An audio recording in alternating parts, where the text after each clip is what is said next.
আসসালামু আলাইকুম সবাইকে। আমি মোহাম্মদ ইকরাম বাংলাদেশ ইউনিভার্সিটি অফ প্রফেশনালসের faculty of science and technology environmental science ডিপার্টমেন্টে পড়ছি। বিওপির ভাইবা পরীক্ষা কিন্তু শুরু হয়ে গিয়েছে। 1 তারিখ থেকে কিন্তু শুরু হয়েছে ভাইবা পরীক্ষা এবং সবচেয়ে মজার বিষয় হলো এফএসটি ডিপার্টমেন্টের ভাইবা পরীক্ষা কিন্তু 10 তারিখের পর, ঠিক আছে? তো সবার লাস্টে যদি এফএসটি ভাইবা পরীক্ষা হয় তার মানে তোমরা কিন্তু সবাই বুঝতে পারছে যে এফএসটি ডিপার্টমেন্টে যারা আছে তারা কিন্তু একটু সুযোগ পাবে। কিভাবে?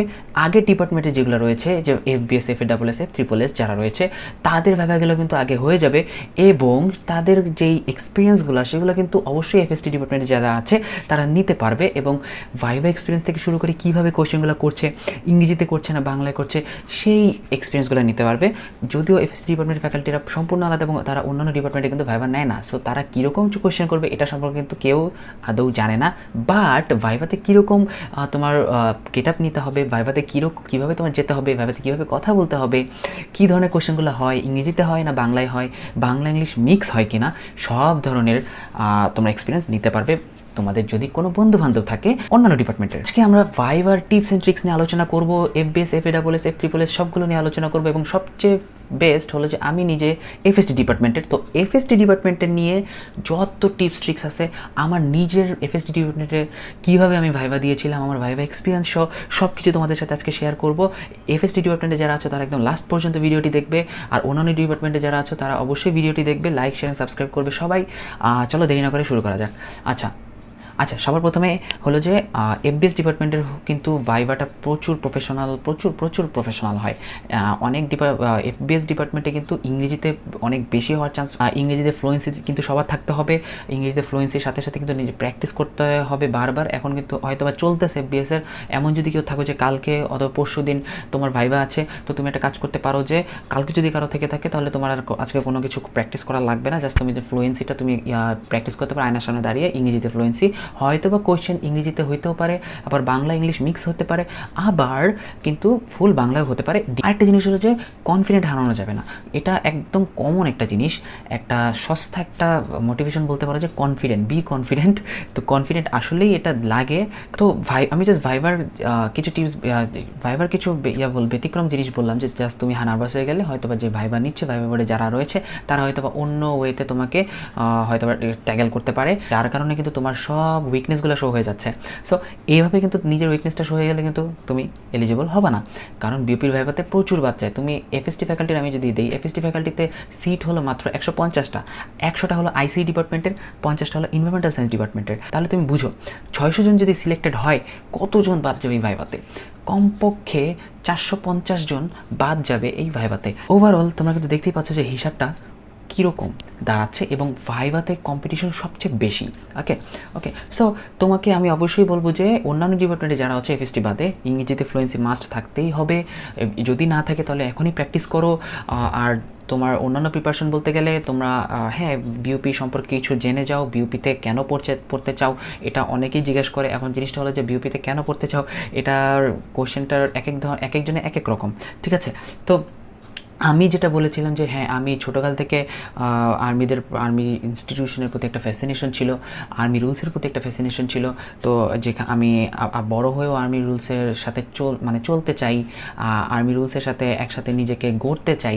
তো আই থিঙ্ক বিউপি হলো আমার জন্য একটা বেস্ট অপরচুনিটি যদি আমি এখানে চান্স পাই এবং আমি একটা রুলস রেগুলেশনের মাধ্যমে নিজেকে প্রফেশনাল করতে পারবো। তো এটা আমার অ্যান্সার ছিল। আমার আরও অনেকভাবে আমি গুছিয়ে বলেছিলাম, অত তো মনে নেই, 3 বছর আগে আমি অ্যান্সারটা দিয়েছিলাম। তো যতটুকু পারি আমি দিয়েছি, কেউ কিন্তু অ্যান্সারটা কপি করো না, তুমি তোমার মতো করে বলো, তোমার যেটা ভালো লাগে বলো, সত্যটা বলো, তাহলেই হবে। অনেস্টি যদি তুমি শো করো, টিচাররা কিন্তু বুঝতেই পারবে যে তুমি অনেস্ট কথা বলছো অথবা তুমি বানোয়াট কথা বলছো, কীভাবে বলছো সবই বুঝতে পারবে। আবার কিন্তু অনেকে চালাক চতুর থাকে যে নর্মালি বলেও কিন্তু বিষয়টা ট্যাগেল দিতে পারে। যাই হোক, এফএসটি এফবিএস এফএসএস ডিপার্টমেন্টের জন্য অনেকে বলে যে জিকে থেকে কিছু আসে কিনা। অবশ্যই তুমি তোমার ইউনিভার্সিটি অ্যাডমিশন পরীক্ষায় যেহেতু তুমি জিকে পড়েছো, বাংলা পড়েছো, ইংলিশ পড়েছো, তো অবভিয়াসলি সেখান থেকে কোয়েশ্চেন করতেই পারে, স্বাভাবিক একদম।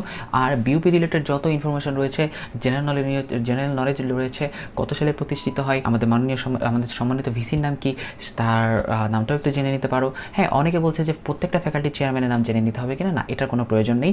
এটা তুমি ভাইভা পরীক্ষা দাও, যদি বিউপিতে টিকে তারপর তোমার হয়তো জানতে জানতে হতে পারে। তো অবভিয়াসলি তোমার যারা সাধারণ জ্ঞানের প্রতি আয়ত্ত রাখতে হবে, তো তুমি তো কিছুদিন আগেই তো পরীক্ষা দিয়েছো, তো সাধারণ জ্ঞানের প্রতি কিন্তু একটা আয়ত্ত থাকেই, বাংলা ইংলিশের প্রতি আয়ত্ত থাকে। তো এগুলো নিয়ে এত প্যানিক খাওয়ার দরকার নেই। তুমি জাস্ট মনে করো যে তোমার গেট আপটা কীভাবে এখন ভালো করা যায়, তুমি নিজেকে কীভাবে রিপ্রেজেন্ট করতে পারবে, ইন্ট্রোডিউস ইউর সেলফ, এই কোয়েশ্চেনটা কিন্তু সবচেয়ে ইম্পর্ট্যান্ট। এই কোয়েশ্চেনের answer half of the student দিতে পারবে না, ঠিক আছে? অনেকেই দিতে গিয়ে দেখবে যে নার্ভাস হয়ে যাবে। তো ইন্ট্রোডিউস ইউর সেলফের জন্য আমি নিজস্ব ইয়েটা যদি বলি যে আমি আমার নাম, বাবা মার নাম বলেছি, দেন আমার কী কী ভালো লাগে সেটা আমি বলেছি। ভাইভা বোর্ডে যারা আছে তারা আমাকে জিজ্ঞেস করে যে তোমার হবি কী, তাহলে একটা কোয়েশ্চেন তাদের থেকে জিজ্ঞেস করাটা এবং অ্যান্সার করার ওয়েটা কিন্তু একটা প্লাস পয়েন্ট, যে আমি চাচ্ছিলাম যে তারা আমাকে জিজ্ঞেস করুক, আমি ভালো মতো যাতে অ্যান্সার করতে পারি। তো হবি যদি আসলেই তোমার গার্ডেনিং, ট্রাভেলিং, আরও কিছু যদি থাকে, সত্যি যদি গার্ডেনিং থাকে, তাহলে কিন্তু অবশ্যই এক্সপিরিয়েন্স থাকবে যে আসলে ঠিক আছে গার্ডেনিং আমি করি, তো আমার অনেক এক্সপিরিয়েন্স আছে এই সম্পর্কে। তো তুমি যদি বানিয়ে যদি কোনো কিছু বলো যে হ্যাঁ আমার গার্ডেনিং পছন্দ, ছোটোবেলা আমরা যেগুলো পড়েছি রিডিং বুকস, তাহলে বইয়ের নাম বলো, এগুলো কিন্তু আসলেই অনেক বেশি ইম্প্যাক্ট ফেলে। তো তোমার নিজের যদি হবি থাকে তাহলে বলবো, হবি না থাকলেও কোনো সমস্যা নেই, হবি নাও থাকতে পারে। তোমার নিজস্ব তুমি নিজে জিজ্ঞেস করো যে তোমার কোনটা পছন্দ। অনেকের প্রোগ্রামিং পছন্দ, অনেকের বিদেশি কয়েন জোগাড় করা পছন্দ। তো ওভারঅল সব কিছু কিন্তু তুমি করতে পারো। তো এরকম কোয়েশ্চেন কিন্তু আছেই। আরেকটা কোয়েশ্চেন হচ্ছে প্রত্যেকটা ফ্যাকাল্টির জন্য আমি বলছি যে ড্রেস আপ সেন্সটা কীরকম হতে হবে। ড্রেস আপ হলে যে তুমি শার্ট প্যান্ট ইন করা, ফর্মাল শার্ট ফর্মাল প্যান্ট পরতে হবে। গ্যাবার্ডিং পরা আই থিঙ্ক না পরাই বেটার, ফর্মাল প্যান্ট পরো। আর শার্টের মধ্যে কী কী কালার হতে পারে, যে ব্ল্যাক আর রেড কালারটা তুমি পুরোপুরি বাদ দাও। আর্মি ইনস্টিটিউশন ব্ল্যাক রেড, এমনি তো নর্মাল ভাইভা পরীক্ষা যে কোনো কোম্পানিতে হোক, যে কোনো কিছুতে হোক, black colour red colour shirt দুইটা তো পার্টি টাইপের শার্ট, সো এই দুইটা শার্ট আই গেস একটু প্রিভেন্ট করা দরকার। এছাড়া লাইট কালারের শার্ট পরতে পারো, sky blue, like pink, light pink কালারের শার্ট পরতে পারো। তারপর হলো ডিপ গ্রিন কালারের শার্ট পরতে পারো। তারপর হলো লাইক আরও অনেক খয়েরি কালারের শার্ট পরতে পারো। অনেক ধরনের শার্ট আছে, তুমি পরতে পারো। এটা তোমার নিজস্ব পার্সোনাল ব্যাপার, বাট একটু কিছু কমন সেন্স মেনটেন করে তুমি ড্রেস আপটা করতে পারো। হ্যাঁ, দাড়ি রাখাটা কিন্তু সমস্যা নেই, দাড়ি রেখেও অনেকে চান্স পেয়েছে, দাড়ি না রেখেও অনেকে চান্স পায়নি।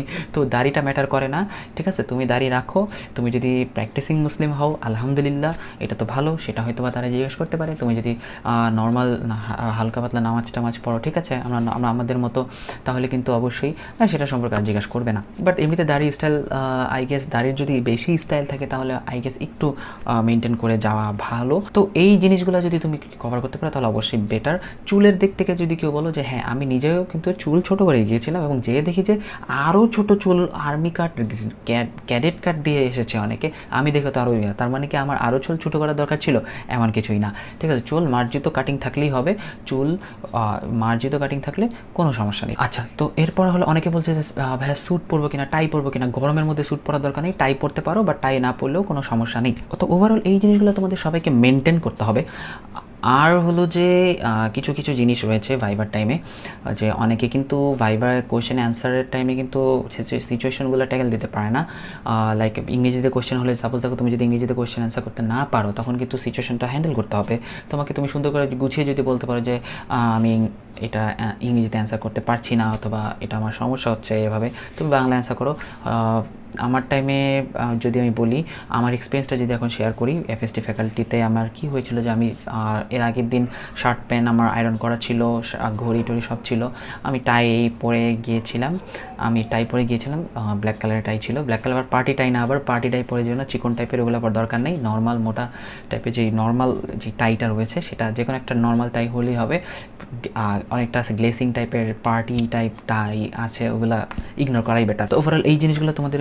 তারপর কি হলো যে আমি ভাইভা বোর্ডে যাওয়ার পর কিন্তু আমার আরেকটা জিনিস হয় যে আমি সবচেয়ে ইম্পর্টেন্ট কিছু কাগজপত্র আমি আনতে ভুলে যাই। তারপর দেখি যে কাগজপত্রগুলো লাগবে, তারপর আমি তো আমার অবস্থা খারাপ।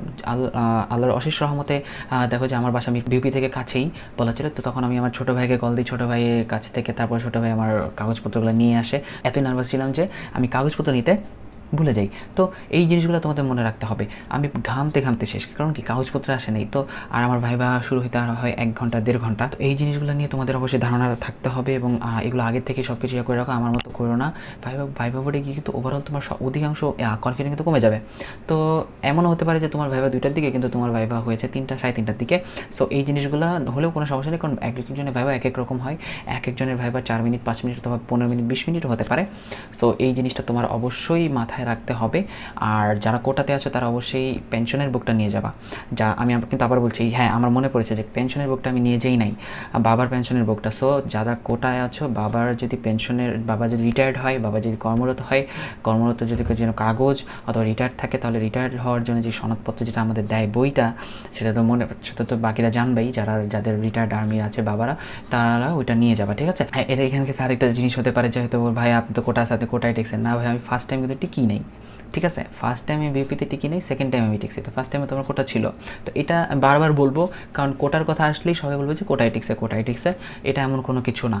আচ্ছা যাই হোক, এখন এফএসটি তারপর কী হলো যে আমি ভাইভা বোর্ডে প্রবেশ করার পর আমি ইন্ট্রোডিউস ইউরসেলফটা আমি কমপ্লিট করি। তারপর আমাকে জিজ্ঞেস করে যে ক্রিটিক্যাল অ্যাঙ্গেল কী, হোয়াট ইজ ক্রিটিক্যাল অ্যাঙ্গেল, ইংরেজিতে জিজ্ঞেস করে। তো সংকটকোণ মানে সংকটকোণের একটা ইংরেজি সংকটকোণ আমি তো পারিনি। তারপর কিন্তু আমাকে বলা হয়েছে বাংলায়, হেসে হেসে কিন্তু তারা অনেক বিনয়ের সাথে হেসে হেসে আমাকে বলছে যে সংকটকোণটা কী। তবে আমি সংকটকোণের সংজ্ঞা দিয়েছি। তারপর আরও অনেক ইংরেজিতে কোয়েশ্চেন করে, আবার মাঝে মাঝে কিন্তু ম্যাথমেটিক্যাল ইকুয়েশন দিয়ে দেয়। এফএসসি ডিপার্টমেন্টে যদি কেউ থেকে থাকো, সরল লেখা চ্যাপ্টারের কিছু ম্যাথ দেয়, এটা ইকুয়েশন দিয়েছে, find the value of x and y, x এর ওয়াই এর মান বের করতে বলছে। দেন ফিজিক্সের কিছু সূত্র ধরেছে, কিছু চ্যাপ্টার ফিজিক্সের কিছু সূত্র ধরেছে, বলেছে যে কারশফের সূত্রটা কী অথবা ক্ষমতা সূত্র কী, সহজ সূত্র ধরেছে। এই 9, 10, 11, 12 থেকে বেসিক কোয়েশ্চেন কিন্তু আসে এফএসডি ডিপার্টমেন্টে। তারপর আমাকে এই ছোটোখাটো কিছু পড়ালেখার কোয়েশ্চেন এফএসডি ডিপার্টমেন্টে সবচেয়ে বেশি হয়, মানে লাইক তোমার একাডেমিক রিলেটেড কোয়েশ্চেন এফএসটিতে হবে। সো এই জিনিসগুলো একটু দেখে যাবা, সূত্র সব দেখে যাবা। আমি এফএসটি নিয়ে আরেকটা ভিডিও করবো, এফএসটি ভাইভা কিন্তু এখনও বাকি আছে, তো এফএসটি নিয়ে আরেকটা ভিডিও করবো, সেটাতে বলে দেবো যে কোন কোন সাবজেক্টে কীভাবে কী পড়তে হবে। বাট ওভারঅল ভাইভাতে একদম লাস্ট আমি বলে দিই যে তোমরা যারা এফএসটি ডিপার্টমেন্টে আছো এখন থেকে ফ্লুয়েন্সিটা একটু ইনক্রিজ করো, ইংরেজিতে কথা বলা একটু স্টার্ট করো, কারণ ইংরেজিতে ভাইভা হতে পারে 80% শিওর, আবার বাংলাও হতে পারে, ঠিক আছে।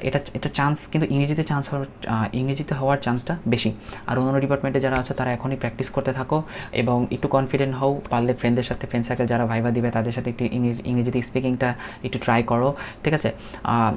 আমার টাইমে আমি এই জিনিসগুলো করতাম ফ্রেন্ডদের সাথে, যারা ভাইভা দিবে আমাদের সাথে, ওই সার্কেলটার সাথে আমি জাস্ট স্পিকিং টেস্টটা করতাম, তার এটা অনেক জড়তা ক্লিয়ার হয়ে গিয়েছে।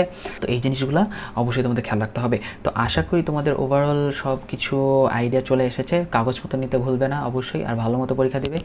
আর কারো যদি কোনো সমস্যার সম্মুখীন হও অবশ্যই কমেন্ট সেকশনে জানাবে। Till then take care. আসসালামু আলাইকুম সবাইকে। আমি আল্লাহর কাছে দোয়া করি সবার যাতে ভালো হয় এবং যারা দেখছো তারা যাতে সবাই টিকে যাও।